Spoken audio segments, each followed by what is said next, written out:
Say when. Go ahead. Whether you know what it's called or not, you probably recognize the unique sound of the pedal steel guitar. It's been a part of American music since the instrument's mass production began in the 1950s. For Nelson Wynn, owner of Broadway Music in Merrillville and member of the original Hazzard County Band, the instrument comes with a personal and storied history. My father was a Sunday school teacher in church, and I always loved guitar. He played guitar and sang in church. And when I was about 4 years old, he would get me up and I would sing harmony with him on some songs in front of the church congregation. Later on, he left the church and started a country band about 1965, and that band was called Roy Wynn and the Country Clubs. A lot of folks don't know it, but the area of, we'll call it the Calumet region, back in the heyday, there was a bar on every corner and there was a band in every bar. There was a lot of bands playing music 5, 6, 7 nights a week. And I started playing in my father's band when I was about 14 and a half or 15 years old. I was playing 4 nights a week, going to school during the daytime.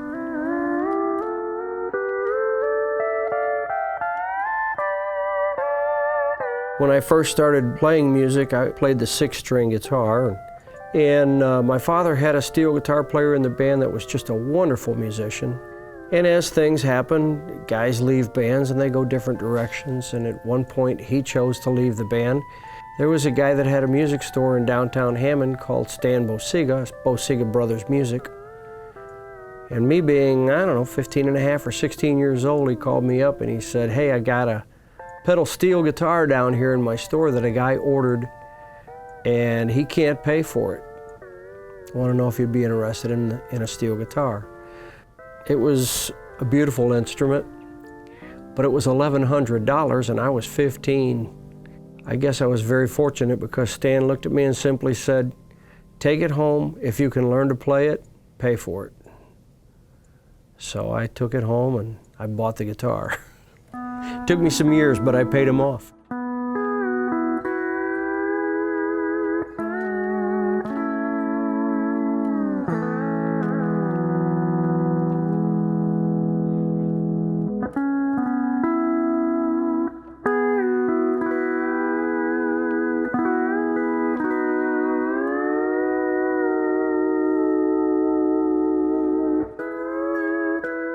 Pedal steel guitar can be played in so many different styles. You can play it as a solo instrument, and you can play it as a background instrument.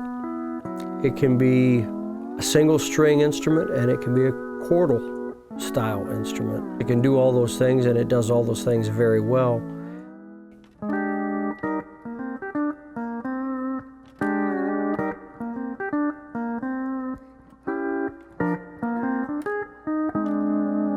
With its many ways to manipulate notes, the instrument offers a sonic palette unique unto itself.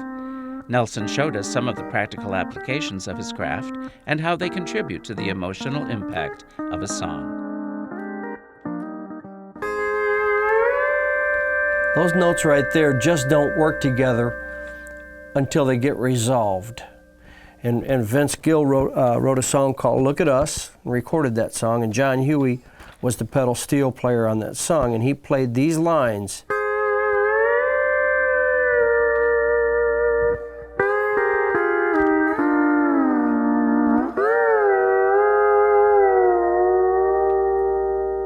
That's just incredible.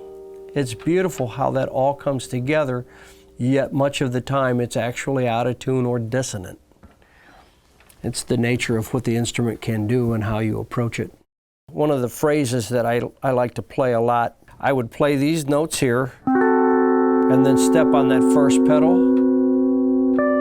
and strike the 4th string and then raise the 4th string. You're just waiting for that to go somewhere, right? And then let it all go. And now it changes, and all of a sudden it's beautiful.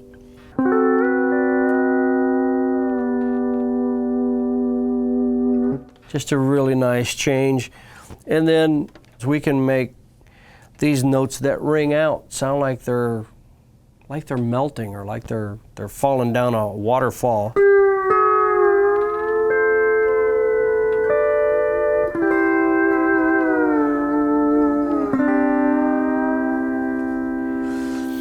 But it's letting those strings ring while you play other strings that aren't necessarily in tune with them.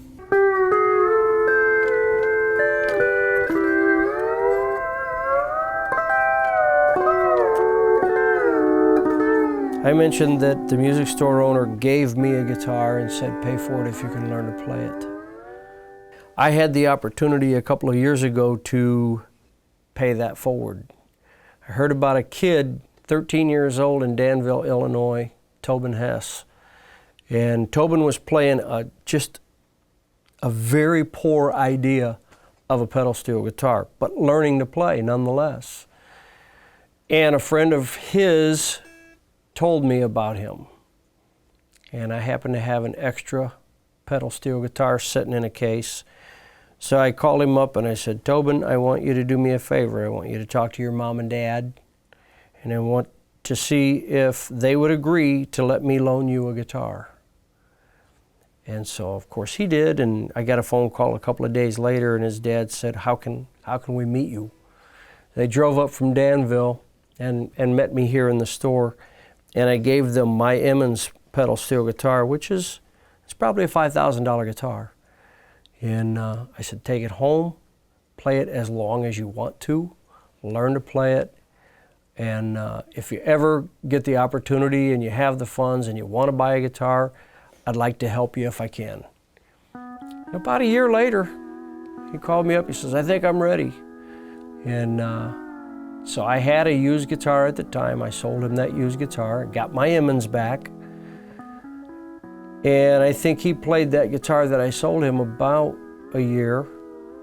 And the company that built that guitar saw him playing that guitar and said, hey, we want to build you a new guitar and give it to you. So they built him a $10,000 guitar and gave it to him because he is such a phenomenal pedal steel guitar player. This kid has gone way beyond what my capabilities would ever be. He's a pretty ingenious pedal steel player.